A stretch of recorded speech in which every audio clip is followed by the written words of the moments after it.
जय हिंद। सबसे पहले एक वार्निंग भैया, पाकिस्तान के लोग इस वीडियो को न देखें तो ही अच्छा है, क्योंकि इस वीडियो में हम बताएंगे कि कैसे हमारे भारत के वीर सिपाहियों ने दो सैनिकों ने मिलकर पाकिस्तान के 93,000 फौजियों को घुटने टेका दिया था और दुनिया का सबसे बड़ा हार हुआ था और भारत के 2 सैनिक मारे गए थे लोंगेवाला में। हम इस वीडियो में बताएंगे कैसे PNS गाजी को डुबा दिया गया। ये भी बताएंगे कि चाइना पाकिस्तान का इतना बड़ा दोस्त बनता है, लेकिन 1971 में क्यों नहीं बचा पाया, ना चाइना बचा पाया और ना ही अमेरिका बचा पाया। इस वीडियो में हम A to Z बातें करेंगे। अगर आप इस वीडियो को कंप्लीट देख लेते हैं तो कोई भी पाकिस्तानी की हैसियत नहीं होगी कि आपसे आंखें मिला सके, इसलिए इस वीडियो को देखते रहिएगा। यदि आप राष्ट्रवादी, अगर आप भारतीय हैं तो ही इस वीडियो को देखें। पाकिस्तानी और बाहर के चाइनीज वगैरह लोग इस वीडियो को न देखें, ये उनके लिए एक तरह का वार्निंग है, क्योंकि इसमें हम भारतीय सेना के हर उस वीर गाथा को बताएंगे जो एक हर भारतीय सुनना चाहता है। A to Z उस बातों को बताएंगे। पाकिस्तानी इस वीडियो को क्यों ना देखें तो भैया आप देख लीजिए यहाँ क्यों ना देखें, क्योंकि हम आज चर्चा करने वाले हैं इसकी, और इसका नक्शा किससे मैच करता है आप देख रहे हैं। If you don't believe then go on Google. भाई किससे मैच करता है तो आप तो समझ में आ गया, भाई बुरा नहीं मानिएगा आप लोग। ध्यान से समझिए, जब भारत पाकिस्तान का विभाजन हुआ तो उसी समय पाकिस्तान 2 भाग में था। एक इधर वाला जो एरिया है इसे हम लोग कहते थे पश्चिमी पाकिस्तान, जो मेन पाकिस्तान का एरिया है। और ये जो आज आप बांग्लादेश देख रहे हैं, ये बांग्लादेश नहीं था, बल्कि ये उस वक्त पूर्वी पाकिस्तान था। पूर्वी पाकिस्तान के लोग बंगाली भाषा को बोलते थे। पाकिस्तान के लोग इन लोगों को बड़ा भद्दे मजाक करके बोलते थे, कहते तुम लोग गधे हो, कुछ नहीं जानते हो, किसी काम लायक नहीं हो, यूजलेस हो लोग, तुम लोग छोटे हो, काले हो, मतलब उल्टा सीधा मजाक कर रहे थे। पश्चिमी पाकिस्तान के लोग इधर के लोगों को पसंद नहीं करते थे। हो गया नहले पे दाला 1970 में। 1970 में इस पूर्वी पाकिस्तान के शेख मुजीबुर रहमान चुनाव जीत गए और वो यहाँ के प्रधानमंत्री के पद के चुनाव जीत गए। अब यहाँ की आर्मी ने क्या किया, उनको शपथ ही नहीं दिला रहे थे। इसलिए 70 के चुनाव जीतने के बाद शेख मुजीबुर रहमान जब देखे कि ऐसा है तो उन्होंने अपना भाषण दिया 7 मार्च को और कहा कि अब हम इस पूर्वी पाकिस्तान को एक अलग देश बनाएंगे जिसका नाम रहेगा बांग्लादेश। इस भाषण की वजह से आर्मी ने, पाकिस्तान की आर्मी ने 25 मार्च 1971 को गिरफ्तार करके अब पश्चिमी पाकिस्तान में अरेस्ट करके बंदी बनाकर रख दिया और यहाँ पर जुल्म करना चालू कर दिया। कहाँ पर भाई, तो पूर्वी बंगाल में, पूर्वी पाकिस्तान में, पूर्वी बंगाल में नहीं, पूर्वी पाकिस्तान में इन्होंने जुल्म करना चालू कर दिया। शेख मुजीबुर रहमान के गिरफ्तारी के विरोध में यहाँ मुक्ति वाहिनी नाम कर एक विद्रोही गुट तैयार हो गया था, लेकिन पाकिस्तान के, पश्चिमी पाकिस्तान के लोगों ने इस पूर्वी पाकिस्तान पे इतना भयानक जुल्म किया कि इस पूर्वी पाकिस्तान में, इस पश्चिमी पाकिस्तान के लोगों ने यहाँ पर 30 लाख लोगों को कटवा दिया। 30 लाख लोगों को कटवा दिया। 4 लाख महिलाओं का बलात्कार कर दिया। अपने देश के 4 लाख औरतों का रेप किया यहाँ पे। इतना भयानक वो दृश्य है कि अगर हम उसको YouTube पे दिखा देंगे ना तो YouTube हमारे ऊपर क्लेम करेगा, भैया आप ये सब इतने भयानक दृश्य नहीं दिखा सकते। आप अंदाजा लगाइए इनकी क्रूरता का। ये अपने देश पर इतना भयानक जुल्म कर रहे हैं, इतना भयानक जुल्म किया इन लोगों ने कि शेख मुजीबुर रहमान की गिरफ्तारी के बाद इस जुल्म का नतीजा ये हुआ कि अप्रैल 1971 तक भारत में यहाँ से लोग भाग के आ गए कि भैया हम जिंदा रहेंगे तब तो, और यहाँ 10 लाख लोग भारत में आ गए शरण लेने कि भैया हमको बचाइए। तो इंदिरा गांधी जानती थी कि जब तक यहाँ शांति नहीं होगा तब तक ये लोग वापस नहीं जा सकते थे, और शांति का एक ही था कि यहाँ पे घुस के इनको मारा जाए ताकि ये पश्चिमी पाकिस्तान वाले लोग यहाँ पर सुधर सके। तो इंदिरा गांधी ने इसके लिए बात की जनरल फील्ड मार्शल मानेकशॉ से। उन्होंने सेना प्रमुख मानेकशॉ से कहा, सैम मानेकशॉ से, कि आप अभी युद्ध कीजिए, हम आदेश देते हैं आप अभी युद्ध कीजिए बांग्लादेश पे, हम अपने पड़ोसियों को इस तरह मरते नहीं छोड़ेंगे, आप इस पे हमला कीजिए। उस समय ये पूर्वी पाकिस्तान था। मानेकशॉ ने कहा कि ना, हम हमला नहीं करेंगे। कही अरे क्यों? कहा कि आप महीना देख रही हैं, अप्रैल का महीना है। अप्रैल के महीने का मतलब बरसात का दिन सर पे है, और बरसात के समय पूरब का हाल क्या होता है, एकदम भयानक बाढ़ आ जाती है। और उन्होंने एग्जाम्पल भी दिया कि सिकंदर की फौज भी हाथी लेके आई थी और कीचड़ में फंस गई थी कि अगर यहाँ हम लड़ जाते हैं तो यहाँ बरसात रहेगा, हम यहाँ उलझ जाएंगे, ये एरिया सूखा रहेगा, चाइना का ऊपर से एरिया सूखा रहेगा, ये हमला कर देंगे, हमको 3 ओर से लड़ाई लड़ना पड़ेगा। मानेकशॉ ने इंदिरा गांधी से कहा कि आप 2-3 काम कर लीजिए। कब तक के लिए कि नवंबर तक हम लोग युद्ध नहीं करेंगे, लेकिन अप्रैल से नवंबर के बीच में हम अपने सैनिकों को इस एरिया में लड़ने के लिए ट्रेनिंग दे सकते हैं। मुक्ति वाहिनी उसको हम ट्रेनिंग दे सकते हैं। और इसी में 1971 में हमारी जो थी भारत और रूस की एक समझौता पर हस्ताक्षर हो गया। अब हम लोगों ने पाकिस्तान को एक बारूद के ढेर पर बैठा दिया था। इंतजार था तो इस बात का कि उस बारूद में एक चिंगारी की और तब पाकिस्तान तबाह हो जाता। इत्तेफाक देखिए, उस बारूद के ढेर पर खुद चिंगारी जलाई पाकिस्तान ने। कैसे? तो समझिए कैसे। हम लोग का था कि इधर हम लोग ऑफेंसिव हो जाएंगे, मतलब इधर भयानक हमलावर हो जाएंगे, और इधर हम लोग डिफेंसिव रहेंगे, मतलब इधर कम हमला करेंगे, ताकि हम लोग का मेन मकसद पाकिस्तान से युद्ध नहीं था। हमारा मेन मकसद था हमारे अपने बांग्लादेशी भाइयों पर जो जुल्म हो रहा था, जो उनकी बहनों को रेप हो रहा था, इतना भयानक किया था वहाँ पर पाकिस्तानियों ने कि बाप के सामने बेटी का रेप करते थे और उसके बाद बाप को मार के कहते थे तू भी रेप कर। इतना मतलब मानवता पूरी खत्म कर दिया गया वहाँ पर। तो भारत ने कहा कि इधर हम डिफेंसिव रहेंगे। पाकिस्तान को ये खबर लग गई कि भारत ना इधर कमज़ोर है। अरे भैया, इधर हम कमज़ोर थोड़ी हैं, इधर कम सैनिक रखे हैं और इधर हम भयानक रखे हैं, तो इसका मतलब ये थोड़ी है कि हम कमज़ोर हो जाएंगे। भैया कहा जाता है ना कि सोनार के घर का कचड़ा भी बनिया के बादाम से महंगा बिकता है। देखिए, हम लोग ठंडी का इंतजार ही कर रहे थे कि पाकिस्तान ने गलती कर दिया। उसने 3 दिसंबर को अचानक हमला कर दिया श्रीनगर पे, पठानकोट पर, चंडीगढ़ पर, यहाँ पर आगरा हवाई अड्डे पर तबातोड़ हमला कर दिया। एयरफोर्स का इतना भयानक हमला पाकिस्तान का भारत पर हुआ कि भारत देखते रह गया। धड़ पाकिस्तान की जहाजें एंट्री मार गई सब भारत में, उसकी एयरफोर्स एंट्री कर दी। इतना भयानक हमला था, इतना भयानक कि भारत का एक भी सैनिक नहीं मरा। समझ रहे ना कितना भयानक हमला था। अरे भाई, आप यहाँ पर घुस जाएंगे हमारे देश में तो क्या हो जाएगा भैया? मूस मोटैयन, लोढ़ा हुईन, हाथी घोड़ा थोड़े हुईन। भारत तो इसी का इंतजार कर रहा था। देहात में कहावत कहा जाता है कि रोए के रानी तले आँखिए खुदा गई। भैया, हम प्लाने कर रहे थे कि हमला करने के लिए कि आप हमारे पे हमला करिए दीजिए।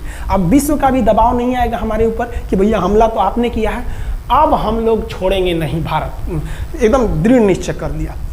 इसी बीच पाकिस्तान को एक खतरनाक खबर लग गई। क्या थी खबर भाई? तो देखिए, पाकिस्तान को खबर लगी कि भारत की ज़्यादातर फौज इस पूर्वी पाकिस्तान की ओर डिप्लॉयड है और यहाँ राजस्थान के जैसलमेर जिला में एक जगह है लोंगेवाला। उस लोंगेवाला में केवल और केवल 120 फौजी हैं। और अगर पाकिस्तान ने सोचा कि 120 फौजियों को हम रातों रात मार देते हैं तो उस समय एयरफोर्स रात में लड़ाई नहीं कर सकती थी, इसलिए इन्होंने लोंगेवाला में एंट्री मार दी। पूरी भयानक टैंक लेकर, फौज लेकर, इन्फेंट्री लेकर, और उसको वो लोग लोंगेवाला में घुसने के लिए चल दिए। और लोंगेवाला में भारत के पास केवल 120 सिपाही थे, केवल 120, और उन पर वो हजारों की संख्या में टूट पड़े। लेकिन घबराना नहीं चाहिए, क्योंकि चींटियां तादाद में कितनी भी क्यों ना हो जाएं, गन्ना घसीट के नहीं ले जा सकती हैं। लोंगेवाला में जो ड्यूटी थी उस समय कुलदीप सिंह चांदपुरी जी का। कुलदीप सिंह चांदपुरी सरदार हैं, आप देखे होंगे बॉर्डर मूवी में इनका रोल सनी देओल ने किया है। अब ये कुलदीप सिंह, ये भैया पंजाबी सिख, अब ये लोग 1.25 लाख से नीचे कुछ सोचते ही नहीं है। चिड़िया नू में बाज लड़ावा, गिदड़ नू में शेर बनावा, और 1.25 लाख नू एक लड़ावा, तब गोविंद सिंह नाम रखावा। खबर आया कि आपसे जो लड़ने आ रहे हैं ना पाकिस्तान की ओर से, वो ब्रिगेडियर तारिक मीर आ रहा है। उसके पास टैंक है, 2800 फौज है, बहुत ही तेज रफ्तार से आ रहा है। आपके पास केवल 120 जवान है कुलदीप सिंह, आप पीछे हट जाइए, आप पीछे हट जाइए, क्योंकि आपको हम ना, आप बहादुर हैं इसमें नो डाउट, लेकिन आप कैसे लड़िएगा उतनी भयानक फौज के पास से? यहाँ उन्होंने कहा खालसा सिख नहीं हट सकते, हम दिखा देंगे कि हम 120 भी उन पर क्या पड़ेंगे, भारी पड़ेंगे। इनके पास ना ही टैंक को उड़ाने के लिए कोई संसाधन थे, टैंक को मारने के लिए एक जीप पर लगा हुआ छोटा सा तोप था, और इनके पास 3 ठो माइंस लगे थे। माइंस समझते हैं आप लोग? टैंक जो होता है ना बम, उसको उड़ाने के लिए माइंस लगाए जाते हैं। तो देखिए ध्यान से, ये है माइंस, ये माइंस होते हैं। इस पर अगर टैंक चढ़ता है ना तो टैंक ब्लास्ट कर जाता है। तब इन्होंने दिमाग लगाया। इन्होंने क्या किया, जो खाली रेगिस्तान था ना उसमें ना आगे की ओर 3 ठो ओरिजिनल माइंस को लगा दिया, और जो खाना खाने वाला टिफिन होता है ना 4 खंदे वाला, इसे, उस टिफिन को इन लोगों ने रातों रात ना बिछा दिया ऐसे लाइन से। देखिए लाइन से पाकिस्तान की टैंक आई तो शुरुआत में तो भैया ओरिजिनल माइंस था, धड़ाम से लगा, पाकिस्तान की टैंक उड़ गई। पाकिस्तान का एक टैंक उड़ा, फिर दूसरा उड़ा, तीसरा उड़ा, पाकिस्तानी एकदम डर गए सब। ब्रिगेडियर तारिक मीर कहें कि भैया यहाँ तो माइंस लगा के रखा है इन लोगों ने, एक काम करो इंजीनियरों को बुलाओ, पूरा माइंस निकालो। अब ब्रिगेडियर जो हमारे मेजर कुलदीप सिंह थे ये जानते थे कि बाबू अगर हम तुमको रात भर रोक दिए ना तो सुबह हमारी एयरफोर्स आएगी, तुमको जिंदा नहीं छोड़ेगी। इसलिए इन्होंने पूरा टिफिन बिछाया था। इन पाकिस्तानियों ने 6 घंटे लगा दिए उनको निकालने में। इंजीनियर आते थे तो डर के मारे टिफिन निकालते थे, अरे बाप रे बाप, और टिफिन में तो ईंटा पत्थर भर देते थे और डर के ले जाते, अरे भागो भागो भागो माइंस है। इसको लगाते लगाते इन लोगों ने पूरी रात बिता दी। 3 बज गया। 3 बजे इनको पूरा सन्नाटा दिखा कि भैया ये तो टिफिन है, ये रेगिस्तान में ये तो टिफिन है। अब उन्होंने कहा कि आदेश दिया कि हमला करो। तो कुलदीप सिंह जो थे चांदपुरी, उन्होंने बालू के बीच में ऐसे गड्ढे बना रखे थे और अपने फौजियों को ना 2 किलोमीटर एरिया में बिछा दिया था, एक उधर एक इधर एक इधर। तो चारों ओर से फायरिंग होती थी। पाकिस्तानियों को लगी ना कि भैया हमको गलत इंफॉर्मेशन मिल गया है, 120 गो मिल के ऐसे थोड़े मारेगा सब। सोच रहा उधर से गोली इधर से गोली, धड़ाधड़ बम गोला दारू सब चल रहा है यहाँ पर। इतना भयानक कहीं कोई 120 आदमी मिल के ऐसे मारता है? नहीं भाई, इतना भयानक सुनसान एरिया में कहाँ से कौन मार रहा है? एकदम तबाही मचा दिया। कुलदीप सिंह चांदपुरी ने क्या तबाही मचाया था आप देखना चाहते हैं तो देखिए उन लोगों ने क्या तबाही मचाया था। ये है पाकिस्तान का टैंक, ये धज्जी उड़ गया था टैंक का, थुथुर तूर दिया इसका यहाँ पे। ये देखिए टैंक का, पाकिस्तानी देख रहे हैं कि भैया सब चक्का उक्का फेंका गया। बताइए ये चांदपुरी साहब को ऐसा करना चाहिए? ये कोई वीडियो गेम खेल रहे हैं? मार के धज्जी उड़ा दिया। अरे पाकिस्तान बच्चा है, अपने बच्चा है, बिगड़ गया, आराम से मारिए। ऐसे एकदम धज्जी उड़ा दिए हैं बेचारा सबको। पाकिस्तान के टैंक को धज्जी उड़ा के उस पर भारतीय सैनिक खड़ा होकर फोटो खिंचवा रहा था। फोटो खींचे। उस समय सेल्फी नहीं था ना, आगे से फोटो खींचना। फोटो खींचे यहाँ पे, आने वाली पीढ़ियों को ये प्रेरणा देगी। बताइए इतना सुंदर गाड़ी लेके आया था पाकिस्तान मारने के लिए। हाँ बेचारा ऐसे मारा जाता है? हाँ अरे ब्रिगेड मेजर साहब आप भी बच्चा है, बच्चा को थोड़ा आराम से मारिए। देखिए इसका थोबड़ा बिगाड़ दिया गाड़ी का। ओहो, ऐसे नहीं मारना चाहिए, लेकिन क्या कीजिएगा, बच्चा बिगड़ जाता है तो धोना ही पड़ता है। ये हाल कर दिया रात भर में। सोचिए रात में इतना बुरा मारा, दिन में दिखता तो पूछ डाल रहा पूरा। एकदम भयानक तबाही मचा दिया मेजर कुलदीप सिंह चांदपुरी ने। इनके आगे कौन खड़े थे? ब्रिगेडियर पाकिस्तान के ब्रिगेडियर साहब को कहने लगी भैया ये तो बहुत बुरा मार रहा है सब। तब तक हो गया सुबह, और सुबह के वक्त हमारे जो हंटर जहाज थे, उस समय जो जहाजें थी वो हंटर जहाज थी। ये हंटर जहाजें रात में नहीं उड़ सकती थी लेकिन दिन में उड़ सकती थी। रात भर तक कुलदीप सिंह चांदपुरी ने ऐसा कूचा पाकिस्तानियों को, इतना कूच दिया कि भोर हुआ तो बाकी का कसर पूरा कर दिया हमारे हंटर विमानों ने। ये हंटर विमान जब आए सब तो इतना भयानक तबाही मचाए सब पाकिस्तान के जहाज़ों का कि आप हुलिया देखेंगे ना, पाकिस्तान के टैंक का ऐसे पड़ गया। ये सब टैंक पूरा तबाह हो गया है, सब पूरी तरह ध्वस्त हो गया इतनी भयानक युद्ध में। 3 तारीख को पाकिस्तान ने हमले की शुरुआत की और ये 4 तारीख का शकल देखिए पाकिस्तान का। इतना भयानक धज्जी उड़ा दिया पाकिस्तान का जिसका कोई हद नहीं। पाकिस्तानियों को दुम दबा के भागना पड़ा। ब्रिगेडियर साहब भागे, कहें कि भाग भैया न तो ये सब जान ले लेगा सब। हम लोगों ने पाकिस्तान के टैंकों को अपने यहाँ रख लिया है म्यूजियम में। आज भी जाके देखिएगा ना तो इन टैंकों को डर के मारे पाकिस्तानी छोड़ के भाग गए कि भागो भाई यहाँ पर। ये 120 जवानों का जलवा था। और पाकिस्तानी कहते हैं कि हिंदुस्तान के लोग क्या लड़ेंगे? अरे भैया हम चीन पे वीडियो बनाए थे, आप पे नहीं बनाए थे, जो आप लोग हम लोग को बोल रहे थे कि पाकिस्तान हिंदुस्तानियों की औकात नहीं। देखिए अभी हम आपको औकात दिखाते हैं आपकी। ये आपका टैंक है, आके ले जाइए, हिम्मत है तो लेके जाके दिखाइए यहाँ पर। हाल तो ये हो गया था ना कि हम लोगों ने जो पाकिस्तानियों की जान ली थी ना, डर के मारे वो लाश उठाने नहीं आए थे, लाश को गिद्ध खा गए थे सब। हम लोग बोल रहे थे कि भैया हम गोली नहीं चलाएंगे, लाश लेके चल जाओ। हम नहीं जाएंगे, तुम लोग रेगिस्तान को कब्रिस्तान बना दिए हो। रेगिस्तान को कब्रिस्तान हम लोग हमला करने आए थे, शुरुआत तो तुमने किया था यहाँ पे। तो ये गिद्ध खाए थे सब, सफाई उफाई का काम ये किए थे सब। अब पाकिस्तान हम लोग को धमकी देता है। आज भी वो नहीं सुधरे हैं। आज भी हमने जो चाइना पे वीडियो बनाया था उस पर वो हमको धमकी देता है कि भारत की आर्मी कुछ नहीं कर सकती। अरे भैया आप सोचिएगा भी मत, अभी के समय में तो मत सोचिएगा। जानते हैं क्यों? देख लीजिए इधर अभी कौन बैठा है भारत में, समझ में आ रहा है? आप लोग तो पहले पाकिस्तान वाले लोग इस बात पर रिसर्च कीजिए कि इनमें ज़्यादा खतरनाक कौन है आपके लिए। हमको तो यही ज़्यादा खतरनाक लगते हैं भाई, समझ में आया आप लोग को? तो अभी देखिए ध्यान से, यहाँ पर पाकिस्तान ने जो हार हुई थी लोंगेवाला में, ये हार में पाकिस्तान की तो कमर टूटी और पाकिस्तान का पूरा मनोबल टूट गया कि ससुरा 120 गो मिल के ऐसे कैसे धो दिया सब। बताइए इतना भयानक धोया जाता है। तो ये शुरुआत तो इन्होंने किया 3 तारीख को, 4 तारीख को हमने धो दिया। अब बचा नेवी कही कि भैया आर्मी को मौका दिए, एयरफोर्स को मौका दिए, रात में आर्मी धोई, सुबह में एयरफोर्स धोई, हम नहीं धोएंगे क्या? हम भी धोएंगे। नेवी कब पहुंची? 5 दिसंबर 1971 को कराची पहुंच गई और कराची में जब पहुंची ना तो कराची को तबाह कर दिया। इतना भयानक बम्बार्डमेंट किया कराची पर कि कई दिन तक कराची बंदरगाह पर आग लगा था और कराची बंदरगाह को तो उन्होंने ऐसा धज्जी उड़ाया जिसे लग रहा था सिंधु सभ्यता बना दिया उनको। तो पाकिस्तान की, पश्चिमी पाकिस्तान का कमर टूट गया। पाकिस्तान वालों ने कहा कि ससुरा सब बोल रहा था सर कि हम इधर डिफेंसिव है, यानी ज़्यादा हमला नहीं करेंगे, ज़्यादा हमला इधर करेंगे। ससुरा इधर कैसे मार रहा होगा सब, अभी इधर भी बताते हैं कैसे मारा सब। ये कराची पहुंच गया। आप देखेंगे क्या हाल किया था सब कराची पे। कराची में जब मारा गया था ना इन पाकिस्तानियों को, तो ये पाकिस्तानी भाग गए थे सब ग्वादर में। ये ग्वादर भाग गए। अभी इनसे ग्वादर भी जाने वाला है, पूरा राज्य चला जाएगा इनसे, बलूचिस्तान। छुप के गए थे लोग ग्वादर बंदरगाह पे। अगर हम झूठ बोल रहे हो तो आप खुद पता कीजिएगा अपने यहाँ के इतिहास में भाई, हिंदुस्तान। ये ग्वादर बंदरगाह पे छुप गए थे सब। आप देखिए कराची का क्या हाल हुआ था उस समय। हमारे एयर नेवी ने क्या हाल किया था। पाकिस्तान का जितना जहाज बस मिल जाए कि भैया ये जहाज किसका है, तो भैया जब पता चले कि भैया ये जहाज पाकिस्तान का है, ये हाल हो जा रहा था जहाज का। यहाँ देख लीजिए इनका पूरा ध्वस्त का। भैया ऐसे मारा जाता है? हाँ, अरे भाई बच्चा को बच्चा की तरह मारना चाहिए। इंडिया की नेवी ने भी हद कर दिया। बताइए इस तरह मारा जाता है?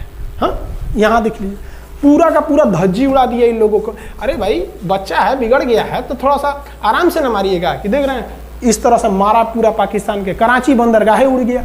तो पाकिस्तान का तो इधर से तो पूरा का पूरा धज्जी उड़ा दिया। अभी शुरुआत हुई युद्ध के केवल 2 दिन हुए हैं। आप दिल थाम के रखिए, अभी युद्ध लंबा चलने वाला है। 3 दिसंबर को स्टार्ट किए, 4 दिसंबर को हम लोग लोंगेवाला धो दिए, अब 5 दिसंबर को कराची। अब पाकिस्तान ने ना भारतीयों को तबाह करने के लिए भारत का सबसे खतरनाक जहाज था INS विक्रांत। INS विक्रांत को बर्बाद करने के लिए ना इसने यहाँ से भेज दिया INS PNS गाजी को। गाजी एक पनडुब्बी थी, उसको आदेश दिया गया कि जाके मार के आओ। किसको? विक्रांत को। क्योंकि अगर विक्रांत जहाज डूब जाता तो वाकई उस समय हमको युद्ध जीतने में बहुत दिक्कत आ जाती। तो ये गाजी कैसे डूबा, इसको हम लोग एगो खराब जहाज से मार दिए। तो अब इधर समझते हैं कि जब उधर इतना भयानक धोए हैं तो इधर कितना बुरा धोए होंगे, इसको बारे में हम लोग समझते हैं। भारतीय सेना अब पूरब की ओर क्या क्या काम की, इसको ध्यान से समझिए। ये मुक्ति वाहिनी जो थी बांग्लादेश की, वो अंदर ही पाकिस्तानी फौजियों को मार रही थी गली कुची में दौड़ा दौड़ा के, क्योंकि इन पाकिस्तानी फौजियों ने वहां पर रेप किया, मर्डर किया और इनका साथ दे रही थी इधर से हमारी इंडियन आर्मी और ऊपर से हमारा एयरफोर्स। ये तबाह कर दिए थे, इनको भागने के लिए भी जगह नहीं था। और इसी में इनका सबसे बड़ा सरदर्द बन गया था इंडियन नेवी, क्योंकि इनको जो मदद थी, देखिए ये पूर्वी पाकिस्तान है, इनको मदद जब भी मिलेगी तो इधर से ही मिलेगा। अब बताइए यहाँ से तो कोई जाएगा नहीं, बेवकूफ़ भी नहीं होगा जो इधर से मदद करने जाएगा। रास्ते में ही एयरफोर्स मार के गिरा देती थी, ट्रक वगैरह जाएगा नहीं, तो नेवी से ही इन लोग मदद देते थे। भैया यहाँ पे जो इनके फौजी लड़ रहे थे उनको खाना पीना भी खत्म हो गया था। अब इनको बर्बाद कर दिया भारत। INS विक्रांत। INS विक्रांत उस समय का बहुत बड़ा जहाज था इस साउथ एशिया के देशों का, और यहाँ से उस इतना बड़ा जहाज था कि उसके ऊपर से लड़ाकू जहाजें उड़ती थी। वो एयरफोर्स यहाँ से भी बम मारता था, मिसाइलें मारता था, ऊपर से लड़ाकू जहाजें और हेलीकॉप्टर छोड़ देता था, जो ताकि मुक्ति वाहिनी को कोई दिक्कत ना है। मुक्ति वाहिनी मारती थी और आर्मी पूरी तरह से उसने यहाँ से हमारा विक्रांत ने चटगांव बंदरगाह को तबाह कर दिया। अब बांग्लादेश का देखिएगा वर्तमान में, उस समय तो पूर्वी पाकिस्तान था, ये चटगांव उस समय पाकिस्तानी आर्मी नेवी का एक बहुत बड़ा केंद्र था। इधर हम लोग ने उड़ा दिया कराची, इधर उड़ा दिया हम लोग ने चटगांव। अब मुक्ति वाहिनी को कोई खास दिक्कत नहीं आ रहा था। अब पाकिस्तान ने कहा कि हर हाल में इस विक्रांत को बर्बाद करो। देखिए ये विक्रांत है, विक्रांत जहाज जो था इस पे से इसके ऊपर देखिए आपको लड़ाकू जहाजें दिखेगी। PNS गाजी को क्या आदेश दिया गया था भाई कि तुमको जाना है और इस विक्रांत को बंगाल की खाड़ी में जाने के बाद इसी में डुबा देना है। अब पाकिस्तान वालों का इतना दिन तो अच्छा था नहीं, भारतीय खुफिया एजेंसी को पता चल गया कि पाकिस्तान की पनडुब्बी वो समुद्र के अंदर अंदर चलती है, उसको साइलेंट किलर कहा जाता है। पाकिस्तान की पनडुब्बी चल दी है पश्चिमी पाकिस्तान से बंगाल की खाड़ी की ओर, ये अरब सागर से बंगाल की खाड़ी की ओर चल दिया। अब विक्रांत को बचाना हर हाल में जरूरी था, इसलिए हम लोग विक्रांत को छुपा दिए, मतलब थोड़ा सेफ्टी दे के रखने लगे। और इस पीएनएस गाजी जो था, आप पीएनएस गाजी को देखेंगे, पीएनएस का मतलब था पाकिस्तानी नेवल शिप, पीएनएस गाजी, ये मारने आ गया किसको? विक्रांत को। इस पीएनएस गाजी को अगर कोई मार के डुबा सकता था तो वो था आईएनएस राजपूत। लेकिन ये जो आईएनएस राजपूत आप इमेज में देख रहे हैं, ये उस समय समस्या क्या था इस आईएनएस राजपूत के साथ, क्योंकि इसके इंजन में कुछ खराबी आ गई थी और ये बिगड़ गया था, और बिगड़ के इसको विशाखापट्टनम पे बनाया जा रहा था, रिपेयर किया जा रहा था, इंजन ही गड़बड़ हो गया था। तो भारतीयों का यहीं पे दिमाग काम आया। भारतीयों ने सोचा क्यों ना हम पीएनएस गाजी को खुद बुला के लाएं, कहां पर? विशाखापट्टनम पे। तो लोगों ने कहा कि भैया ये आएगा विशाखापट्टनम में, कि आओ आईएनएस राजपूत हमको मार दो। तो कहा कि नहीं, देखिए कैसे आएगा। भारतीयों को पता था कि हिंदुस्तान में पाकिस्तानियों के कुछ ना कुछ जासूस होंगे और वो पाकिस्तान को पल पल की खबर दे रहे होंगे। भारतीयों ने क्या किया, आईएनएस विक्रांत के जितने भी अधिकारी थे उनसे कहा कि आप लोग अपने अपने घर फ़ोन कीजिए कि हम विशाखापट्टनम आ रहे हैं, तुम लोग हमको छुट्टी मिला है, विशाखापट्टनम में 10 दिन रुकेंगे, हमारे लिए तुम लोग खाना पीना अच्छा से बनाओ। लड़कों से उन लोगों को खबर खिला दिया। विशाखापट्टनम में जितने मछुआरे थे उनको कहा गया कि आप लोग हट जाइए, बहुत बड़ा जहाज आने वाला है, बहुत बड़ा जहाज विक्रांत आ रहा है, यहाँ पे आप लोग खाली कर दीजिए, आईएनएस विक्रांत आ रहा है। यहाँ पर क्या किया गया, ऑर्डर दिया गया, बहुत सारे फल सब्जी अंडा ब्रेड, कि भैया ये इतने बड़े जहाज के लिए जा रहा है, 6 महीने का खाना चाहिए। ये खबर आग की तरफ फैल गई पाकिस्तानियों को। अब पाकिस्तान में खबर लग गई कि भैया आईएनएस विक्रांत यहाँ नहीं है, आईएनएस विक्रांत विशाखापट्टनम पे है। अरे बकलोलवा, विशाखापट्टनम पर पीएनएस गाजी की मौत यमराज इंतजार कर रहा था, आईएनएस राजपूत। ये गधा जो था पीएनएस गाजी, ये मुड़ गया किधर की ओर? विशाखापट्टनम की ओर। और विशाखापट्टनम पर चुपचाप शांति से खड़ा हुआ जहाज आईएनएस राजपूत इंतजार कर रहा था। तो पानी के अंदर अंदर आओ, ये अभी बाहर निकला हुआ है, पानी के अंदर रहती है। और फिर आईएनएस राजपूत देखा कि ये आ रहे हैं, वो आईएनएस राजपूत को मारता कि इससे पहले ही आईएनएस राजपूत मार के तबाह कर दिया पीएनएस गाजी को। पीएनएस गाजी पर को डूबने के बाद पाकिस्तान को बहुत बड़ा सदमा लग गया। पाकिस्तान को यह एहसास हो गया कि अब हम कभी नहीं जीत सकते हैं, क्योंकि ये पीएनएस गाजी अमेरिका से खरीदा हुआ एक बहुत ही शक्तिशाली पनडुब्बी थी जिसे कोई डुबा नहीं सकता था। और हम लोगों ने उसको इस जहाज से डुबाया जो जहाज खराब हो चुका था, जिसका इंजन खराब था। भारतीय सेना का मोराल पूरे 7वें आसमान पर था और पाकिस्तानी दिन पर दिन बर्बाद हो रहे थे। अब पाकिस्तानियों को लगा अब क्या करेंगे, तो पाकिस्तानियों ने अमेरिका में फ़ोन किया, भैया आप कुछ कीजिए। तो अमेरिका ने ना यूएनओ में मुद्दा उठा दिया, यूनाइटेड नेशन ऑर्गेनाइजेशन, इसकी जो सिक्योरिटी काउंसिल है, सुरक्षा परिषद, इसमें कह दिया पूर्वी पाकिस्तान पर जुल्म कर रहा है, मार रहा है। तो रसिया उस समय हमारा साथ दिया, कहा कि तू देर जानता है जुल्म कर रहा है, भारत जो कर रहा है सही कर रहा है, हम इस प्रस्ताव के खिलाफ में वीटो करते हैं। वीटो अगर कोई देश, 5 देश को वीटो है, इस पर अलग चर्चा करेंगे, अगर किसी ने वीटो कर दिया तो वो प्रस्ताव रद्द हो जाता है। तो पाकिस्तान की एक और उम्मीद यहाँ पर अपना दम तोड़ दी। अब पाकिस्तान कहा अमेरिका से कि भैया आप ही हमको बचा लीजिए। तो अमेरिका ना पाकिस्तान की ओर से भारत पर हमला करने के लिए अपना सबसे खतरनाक जहाज भेज दिया, 7वां बेड़ा। देखेंगे 7वां बेड़ा को, अगर इतना भयानक था 7वां बेड़ा, ये अमेरिका का साथ अकेले चलता ही नहीं था, इतनी पूरी फौज के साथ, नेवी के साथ चलता था। ये किस लिए आया था? विक्रांत को डुबाने के लिए, और इसका साइज विक्रांत से डबल था, इसके आगे विक्रांत नहीं टिक पाता। अब इंदिरा गांधी भी टेंशन में रह गई। ले, तब उस समय इंदिरा गांधी को याद आया कि भैया हमारा एक और तो हम समझौता करके आए हैं, अगर अमेरिका पाकिस्तान का साथ दे सकता है तो रूस से हम भी तो समझौता करके आए हैं। तो भारत ने रूस को कहा कि भैया अमेरिका इतना भयानक 7वां बेड़ा भेज दिया, आप हमारी मदद कीजिए।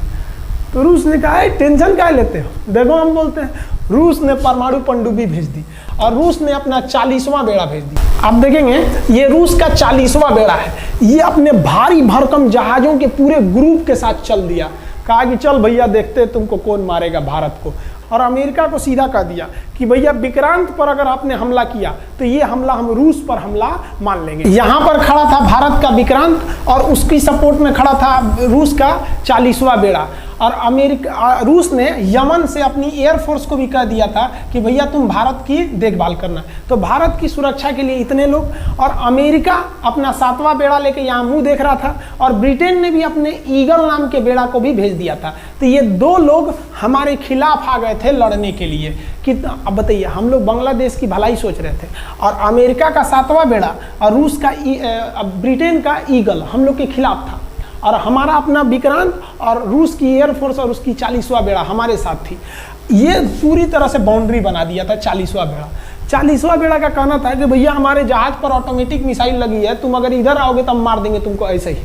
रूस ने अपनी सारी पनडुब्बियों को ऊपर उठा दिया समुद्र के ऊपर, ताकि सैटेलाइट से और दूसरी निगरानी से देखा जा सके, और यही हुआ भी। वो लोग रूस के इतने खतरनाक जहाज़ों के ग्रुप को देखकर घबरा गए, इतना घबरा गए कि ब्रिटेन ने कहा था we are too late. Britain का ईगल बेड़ा अमेरिका के 7वां बेड़ा से कह रहा है गिरे उधर मत जो, बहुत देर हो गया है, वो पहले पहुंच गया है रूस, अब मारेगा वहीं तबाह हो जाओगे यहाँ पे।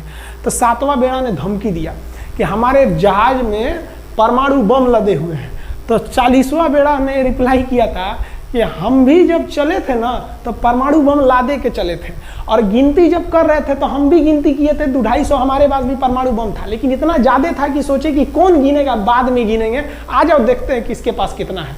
तो रूस ने हमसे सच्ची दोस्ती निभाई थी, और इधर शेख मुजीबुर रहमान की जो मुक्ति वाहिनी थी वो अपना काम कर रही थी। अब भारत आर पार की लड़ाई में था, पाकिस्तान हर मोर्चे पर हारते जा रहा था। भारत सरकार ने पाकिस्तान पर मनोवैज्ञानिक दबाव बनाने के लिए निर्मलजीत सिंह अरोड़ा ने एक प्लान बनाया। उन्होंने एयरफोर्स को पूर्वी पाकिस्तान यानी जो अभी बांग्लादेश है तो ढाका के ऊपर एयर ड्रॉप करा दिया, हवाई जहाज से सैनिकों को उतार दिया, और उन सैनिकों के भेष में उसमें सैनिक कम थे, और उसमें केवल पुतलों को नीचे उतारा गया था। ये केवल इंडियन आर्मी जान रही थी कि पुतला नीचे उतरा है सर, लेकिन मीडिया ने तो इसको खबर को आग की तरह फैला दिया। और इसमें हम धन्यवाद देना चाहेंगे हाथ जोड़कर BBC न्यूज का। और BBC ने ये छाप दिया कि इंडियन एयरफोर्स ने ढाका पर 5000 एयर ड्रॉप करा दिया फौजियों को। अब ये गली गली खोज खोज के पाकिस्तानी फौजियों को मारेंगे कि तुम क्यों मार रहे हो हमारे बांग्लादेशी भाइयों को। और बांग्लादेश की मुक्ति वाहिनी वैसे ही उनके पीछे पड़ी हुई थी पाकिस्तानियों के। अब पाकिस्तानियों का पूरा मनोबल टूट गया, पाकिस्तानी गली गली छुप गए सब। सोचिए ये पुतला से डर जा रहे थे सब, रियलिटी में ये फौजी नहीं थे, ये पुतला गिराया गया था एयर ड्रॉप करके। अब वो लोग डर के मारे भाग गए यहाँ पर। अब एयरफोर्स ने देखा कि उसके ये छोटे से वैज्ञानिक दबाव का इतना खतरनाक असर पड़ा है। एयरफोर्स ने कहा कि अब एक काम करते हैं, अब आर पार को अब ठोक डालते हैं पाकिस्तान को, अब जो होगा सो देखा जाएगा। एयरफोर्स ने बांग्लादेश के जो गवर्नर थे उनके घर पे हमला कर दिया। अब वो घर में नहीं थे, वो तो बच गए।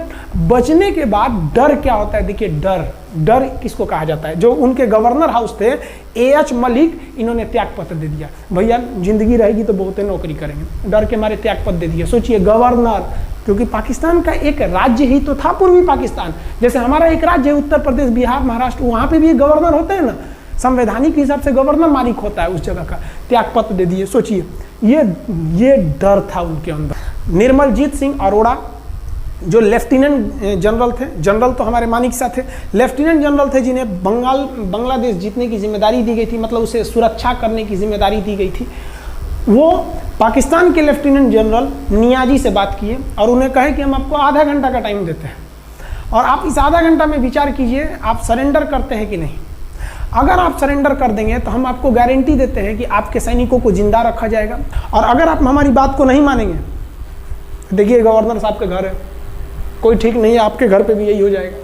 क्योंकि अगर आप हमारे सामने सरेंडर नहीं करिएगा तो याद रखिए हम अपने हमले को 10 गुना और तेज कर देंगे। और हाथ तो आप चारों ओर से गए हैं। भारत चाहता था कि जल्दी से जल्दी इस युद्ध को खत्म किया जाए, क्योंकि अब ये अंतर्राष्ट्रीय मैटर हो चुका था। अब अमेरिका अपना नाक पे ले लिया था कि भैया हमारा जहाज मार के गिरा दिया। PNS गाजी उसी की पनडुब्बी थी, वो तो पाकिस्तान को दिया।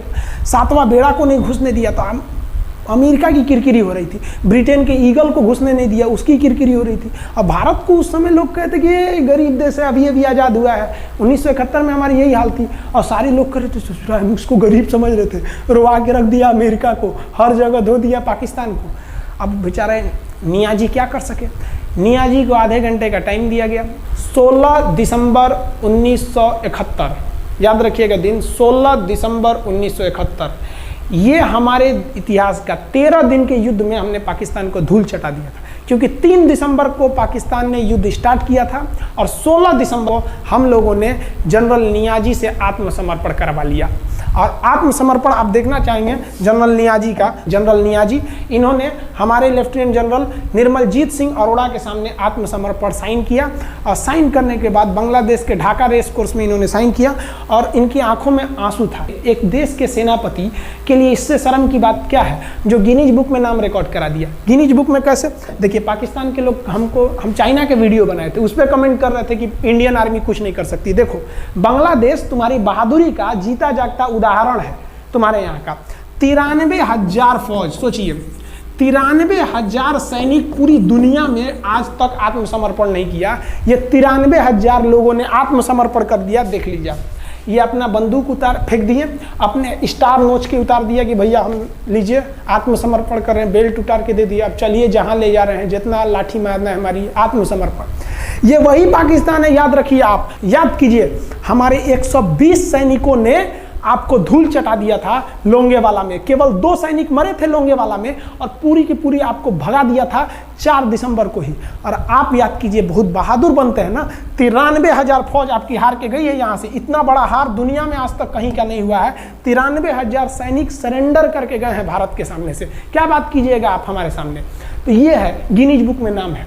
ये तो है भैया पाकिस्तान की आर्मी, एक तरह से गिनीज बुक में नाम है ना जी। भले हारने से नाम है तो क्या हुआ, पाकिस्तान के लिए इससे खुशी की बात क्या हो सकती है कि भैया गिनीज बुक के नाम है। अब इन लोगों को जेल में बंद कर दिया गया, बाद में हम लोगों ने इन्हें छोड़ भी दिया था। और इस सरेंडर के बाद बांग्लादेश के जो मुक्ति वाहिनी थी, उसके चेहरे पर यह मुस्कान थी कि बांग्लादेश अब स्वतंत्र हो गया।